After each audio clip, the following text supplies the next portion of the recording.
There's a certain feeling you get when you are driving home alone at 4 in the morning. The roads are empty. The streetlights blur past. The whole world feels like it belongs only to you. It feels like nothing can touch you in that quiet. Like the darkness is harmless. Like you are safe inside that little box of metal and glass. But that feeling can disappear in an instant. All it takes is one wrong moment. One stranger who should not be there. One door that opens when it should be locked. This is a story about a woman who thought the worst part of her night was over. She had finished a long shift. She had her food, she had a full tank of gas, she was almost home. She had no idea that someone had followed her there. And she had no idea that he was already inside. My life had fallen apart quietly and all at once. I moved back in with my parents in my mid-20s, which is not something anyone plans to do. My boyfriend and I had signed a lease together in Boston, a brand new apartment, a fresh start. And then, faster than I could have imagined, I found out he was not the person I thought he was. Word of advice: never sign a lease with someone you just started dating. So there I was, back in Western Massachusetts, back in the town I grew up in, the kind of place that gets more rural the further west you drive, where the towns get smaller and the nights get darker and there is almost nothing to do if you are in your 20s and used to city life. I got my old job back at the urgent care facility where I had worked before moving away. They were glad to have me. I was glad to have the income. The downside was the hours. Overnight shifts, the facility is quiet at night. Long stretches of nothing, boring in a way that slowly wears you down. And when you finally get off at 4 in the morning, the world outside is dark and empty and you are completely alone with nowhere to be. I had a routine for those early mornings. There was a bagel place that opened around 4. I would stop there and pick up something to eat and take it home, a late dinner or an early breakfast, whatever you want to call it. That particular morning I had a chicken sandwich and a salad in a bag on my passenger seat. I also needed gas. So I pulled into the Shell station near my parents' house. One of the only places open at that hour. The parking lot there is enormous, almost always empty. Even during the day you rarely see more than a couple of cars. That morning there were none. I went inside to pay with cash. Saves a little money. I paid at the counter and walked back out to my pump. That is when a blue sedan pulled in.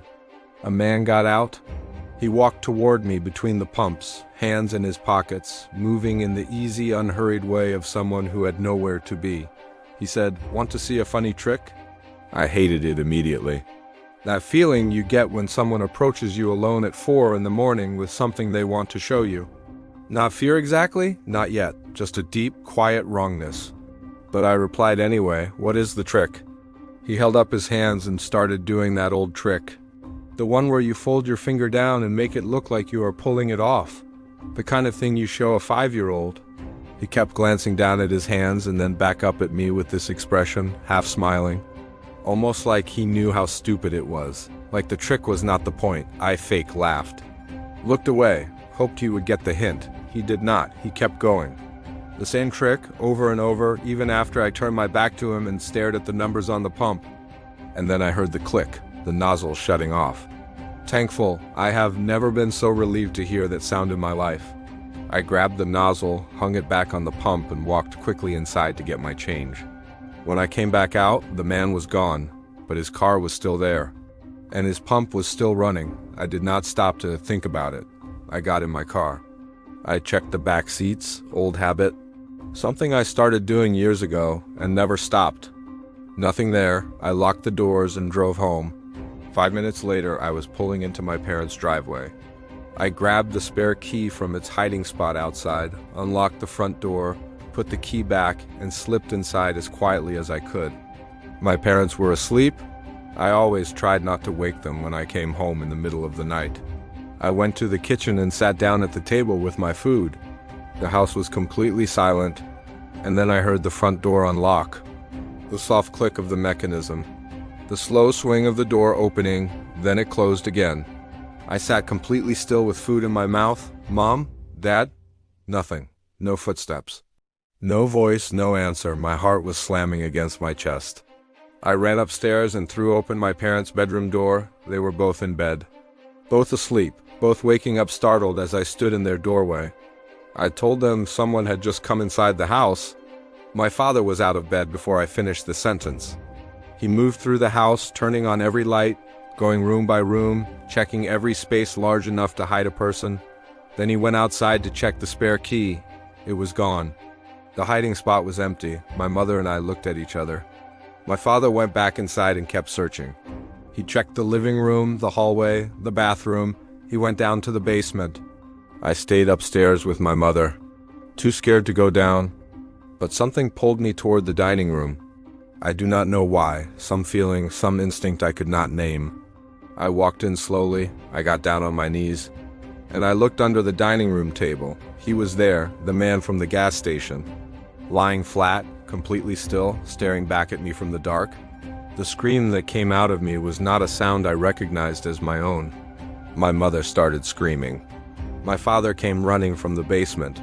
The man crawled out from under the table and went straight at my father. He was younger, stronger. He overpowered him within seconds. My mother and I did not run. We threw ourselves into it, hitting, grabbing, doing everything we could while my father held on. At some point, the man decided it was not worth it. He ran for the front door and disappeared into the dark. We called the police. They arrived quickly. And that is when the full weight of it hit me. He still had our key. He had taken it from the hiding spot outside. He had followed me from the gas station to my parents' house. He had watched me retrieve the key. He had waited until I was inside eating alone, and then he had used it to walk right in behind me. The police left a patrol car in our driveway that night. My father moved a chair against the front door and slept in the living room. The next morning, every lock in the house was changed. And from that day forward, there was no spare key hidden outside, not ever again. There's no explanation for what that man intended. He was never caught. His name was never found. He walked out that front door and vanished the same way he appeared, which is the part that is hardest to let go of. Not the fear of that moment. Not the image of a stranger under the table in the dark, but the not knowing, the what if. What if she had not heard the door? What if she had gone straight to her room instead of the kitchen? What if no one else had been home? There is a lesson buried in this story that most people learn too late. The things that make us feel safe are often the things that put us at risk. A spare key under a mat. A habit no one questions. A routine that someone else has been watching. We move through our lives on autopilot. We pull into the same gas station. We park under the same light. We hide the key in the same spot we have used for years. And we never think to look at who might be watching. So the next time you come home alone in the early hours, the next time you reach for a key that has always been in the same place, stop for just 1 second and ask yourself if anyone followed you there. Because sometimes the most dangerous person in your house is not someone who broke in. Sometimes they are someone you let in without ever knowing it. Stay safe and maybe move that spare key